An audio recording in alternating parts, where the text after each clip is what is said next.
मस्जिद थी, है और रहेगी। नायर साहब मस्जिद बंद करा के वहाँ पर पूजा शुरू कर दिए और 1950s में नायर साहब जनसंघ के पहले मेंबर ऑफ पार्लियामेंट बने। 1986 में लॉक्स खोले गए बगैर मुसलमानों को सुने।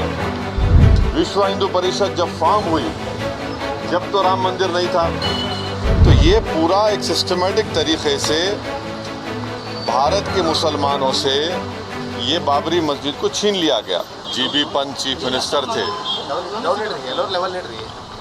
तो उस जगह पर 500 साल तक मुसलमान नमाजें पढ़े। कांग्रेस के जीबी पंत मुख्यमंत्री थे, रात के अंधेरे में उसमें मूर्तियां रख दी गई। मेरी मस्जिद थी, है और रहेगी। उन्होंने मूर्तियां नहीं निकाले और फिर वहाँ पे कलेक्टर थे जिनका नाम था नायर। नायर साहब मस्जिद बंद करा के वहाँ पर पूजा शुरू कर दिए और 1950s में नायर साहब जनसंघ के पहले मेंबर ऑफ पार्लियामेंट बने।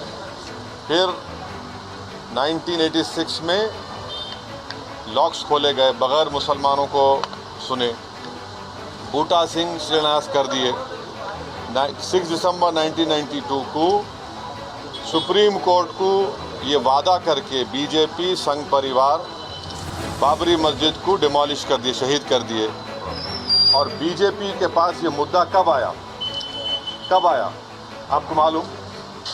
आप लोग मालूम बीजेपी कब उठाई? 1989 में पालनपुर में बीजेपी रेजोल्यूशन पास करी। विश्व हिंदू परिषद जब फॉर्म हुई, जब तो राम मंदिर नहीं था। महात्मा गांधी बोले क्या? महात्मा गांधी इस बारे में बोले, उन्होंने तो बहुत बड़े, उन्होंने तो हे राम बोल के मारने वाला गोली मारा उनको गोडसे, उनके ज़बान से ही तो निकला था। वो बोले क्या? नहीं बोले। तो ये पूरा एक सिस्टमेटिक तरीके से भारत के मुसलमानों से ये बाबरी मस्जिद को छीन लिया गया। सुप्रीम कोर्ट का यकीनन फैसला है। सुप्रीम कोर्ट हमारे मुल्क की आखिरी एपेक्स कोर्ट है। टाइटल सूट था, तो टाइटल सूट में सुप्रीम कोर्ट ने ये कह दिया कि फेथ की बुनियाद पर हम ये जगह मुसलमानों को नहीं दे सकते। सुप्रीम कोर्ट ये भी कह दिया कि वहाँ पर मंदिर को तोड़कर मस्जिद नहीं बनाई गई। ये सुप्रीम कोर्ट ने कहा उस जजमेंट में।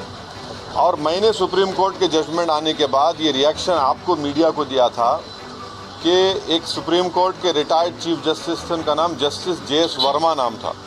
उन्होंने सुप्रीम कोर्ट के बारे में कहा था कि supreme court is supreme but not infallible. ये उन्होंने कहा था, मैं फिर से कह रहा हूँ। और मैंने उस वक्त ये कहा था कि ये जजमेंट आने के बाद ऐसे कई मुद्दे खुल जाएंगे, जिसको अंग्रेजी में बोलते हैं Pandora box will be open. और आज आप देख रहे हैं कि हर जगह पर संघ परिवार जाकर ये बोलता है कि नहीं, यहाँ पर मस्जिद नहीं थी। ये मेरा मानना है, ये मेरा बोलना है, हम ये बोल रहे हैं। अगर जीबी पंत मूर्तियाँ हटा देते तो क्या आज ये दिन देखना पड़ता हमारे को? अगर 1986 में ताले नहीं खोले जाते तो क्या आज ये दिन आता? क्या अगर 6 दिसंबर को बाबरी मस्जिद डिमोलिशन नहीं होता तो क्या ये दिन देखना पड़ता? ये सवाल है हमारे, इसका जवाब कोई दे ही नहीं रहा है। और फिर ऊपर से जो अपने आप को सेकुलर बोलते हैं, वो बोल रहे हैं कि दिल्ली का मुख्यमंत्री और जो अलायंस में है, हम हर ट्यूसडे को सूरजकंड पाठ और हनुमान चालीसा स्कूल में, गवर्नमेंट स्कूल में पढ़ाएंगे। गवर्नमेंट स्कूल का कोई रिलीजन होता है क्या? हाँ, अभी तो सबका झगड़ा चल रहा है। क्या झगड़ा है ये? झगड़ा क्या है? अगर मोदी नहीं रहते तो हम भी चले जाते। हम उन सब से पूछ रहे कि बताओ, ये जो मैं बातें कर रहा हूँ, 3 इम्पॉर्टेंट इंसिडेंट्स बोल रहा हूँ। जीबी पंत जब चीफ मिनिस्टर थे 1986, 6 दिसंबर 1992, इस पर क्या बोलना है आप लोगों का? बोलो। कोई नहीं बोलता। इसलिए नहीं बोलता क्योंकि सबको मेजॉरिटी कम्युनिटी के वोट्स को हासिल करने का झगड़ा है।